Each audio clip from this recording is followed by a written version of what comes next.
Hey, how's it going, Vibe Tribe? My name is Parker, back with another reaction video. Today we got Dylan Moran, British style and American style.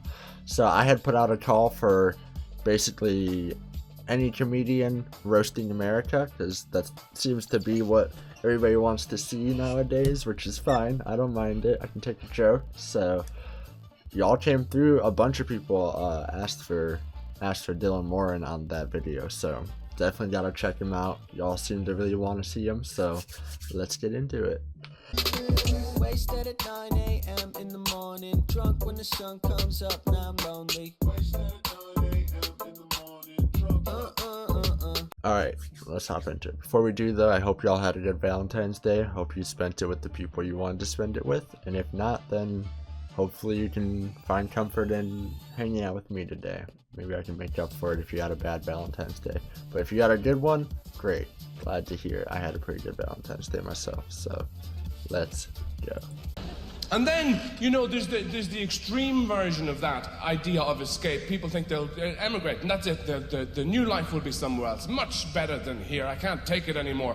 And where would you go? People fling themselves all over the planet. People end up in Australia. Why would anybody want to go there? What is the point of that country? I usually never leave the house, but we all went to Australia recently. The whole family. It was a ridiculous place. Yeah. Located 3/4 of a mile from the surface of the sun. People audibly crackling as they walk past you on the street.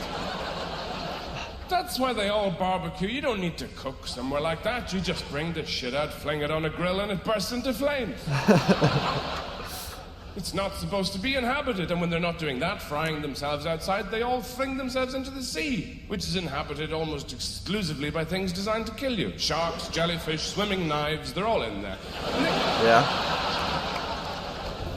Yeah, no, Australia is a pretty fucking crazy place. I still want to make more videos about it in the future, because it was definitely interesting me. I made a couple videos about Australia.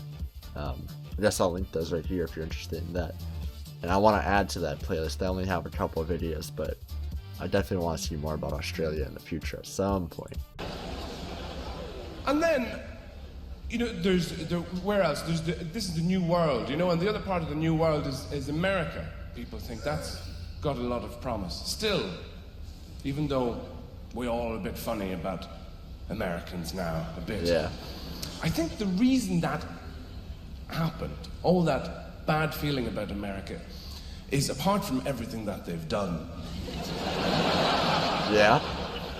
It's because American stupid people sound stupider than every other kind of stupid person. Yeah.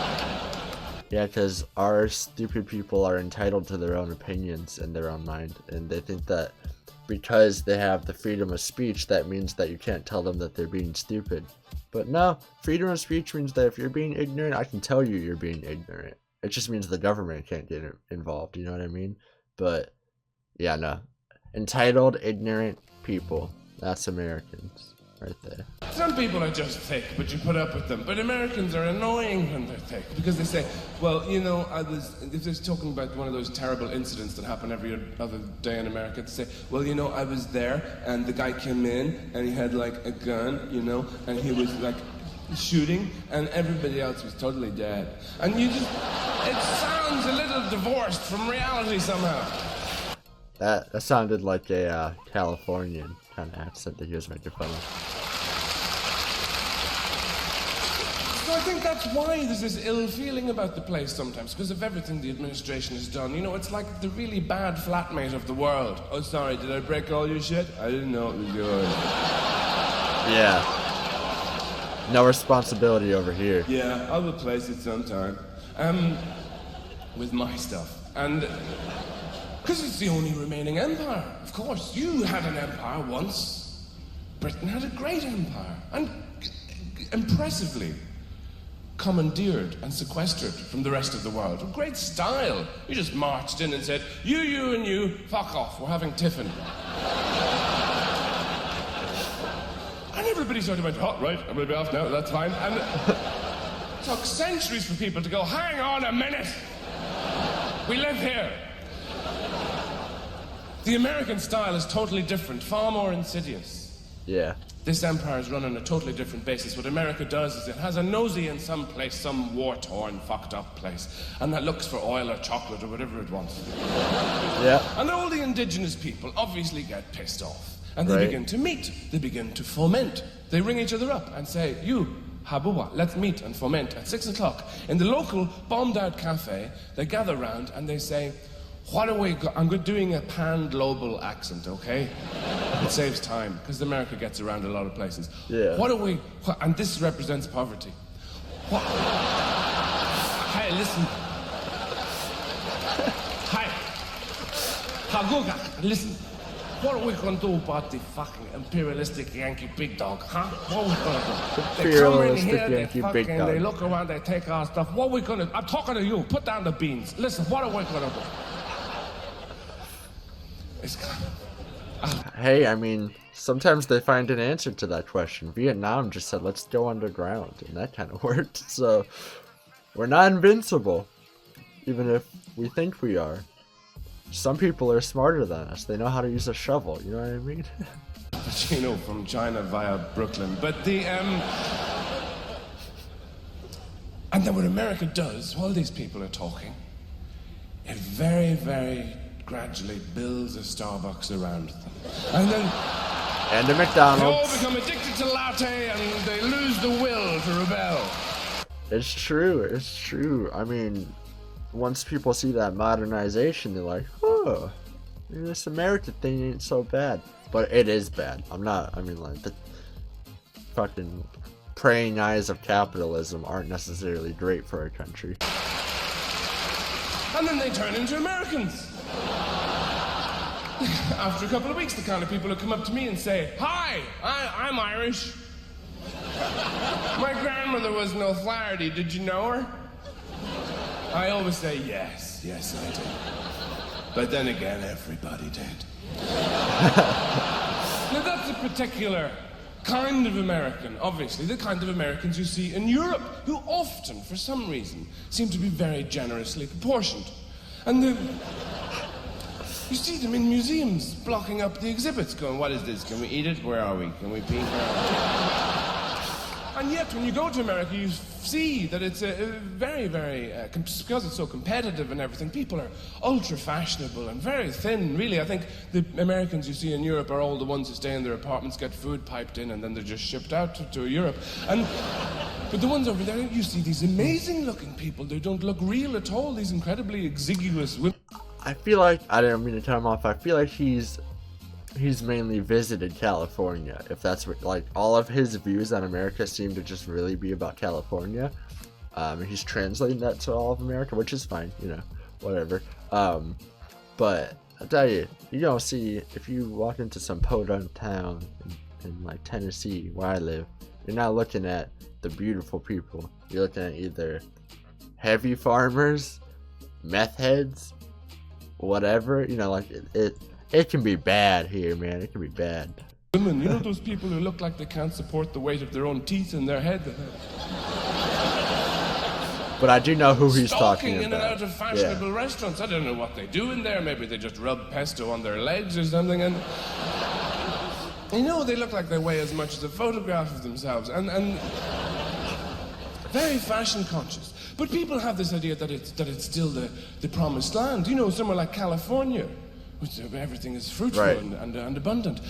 But Arnold Schwarzenegger is the governor of California.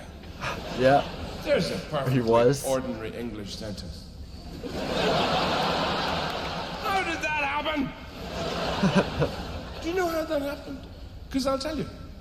You know how he got into that position? Because he looks good. He got there by lifting things. Yeah. He's huge. That's good enough for us.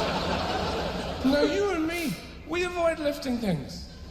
It's unpleasant. Especially heavy things. I love Even lifting a heavy 5-year-old things. child knows this. They go, huh? No, fuck it, no. I'm going to put Lego up my arse. I'm not doing that. No. He took a different approach.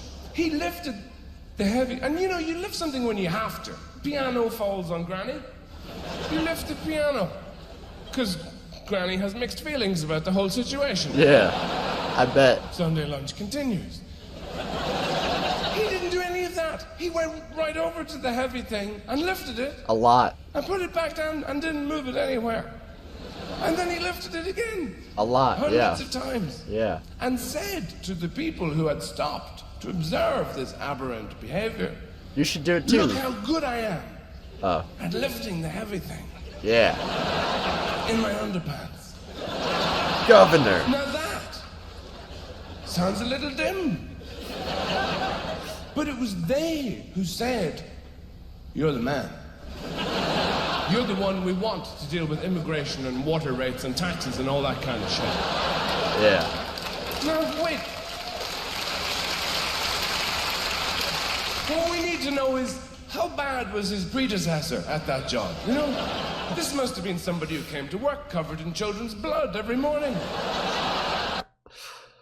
Yo, that was sick. I like that dude. I think you guys said he was Irish, right? I'm gonna go back to that comment.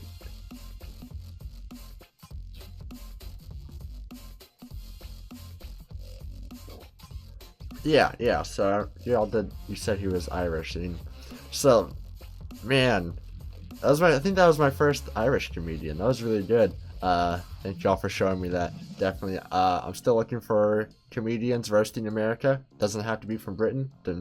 I just wanna, it's a perfect topic. I'm American, so if I'm gonna make a video about a foreigner talking about a country, it might as well be me.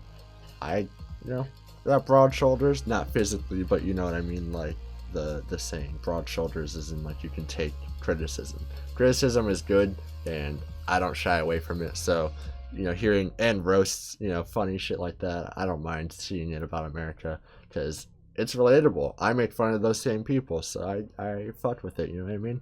So, anyone who roasts America, let me know.